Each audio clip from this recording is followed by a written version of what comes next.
আরও তাড়াতাড়ি যেতে হবে আরিফকে। বড় ভাই আমিন নিশ্চয়ই এতক্ষণে চলে এসেছে। দুই ছেলেকে নিয়ে রহিমার সব থেকে দুশ্চিন্তার সময়। আমিন, আরিফের কেউ যাতে পৌঁছাতে দেরি না করে।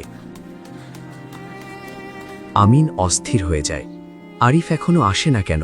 কিছু হলো নাকি? ওরা দ্রুত স্কুল ড্রেস চেঞ্জ করে ফেলে। দুই ভাইয়ের একটাই স্কুল ড্রেস, একটাই স্কুল ব্যাগ আর এক জোড়াই জুতা। খুব যত্নে রাখে ওরা।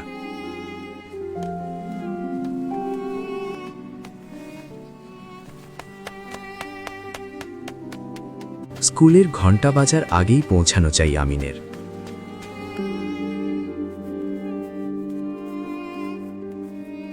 ছেলেদের পড়াশোনার জন্য প্রয়োজনীয় সুযোগ সুবিধা না দিতে পারাই রহিমার সব থেকে বড় দুঃখ।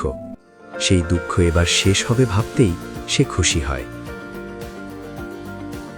আমিন, আরিফ আর রহিমার আজকে ঈদের মতো খুশির দিন।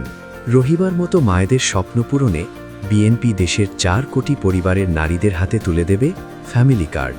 এই কার্ডের মাধ্যমে নিশ্চিত হবে পরিবারগুলোর মাসিক বাজার খরচ, চিকিৎসা ব্যয়, পড়াশোনার খরচ। দূর হবে সঞ্চয়ের অভাব।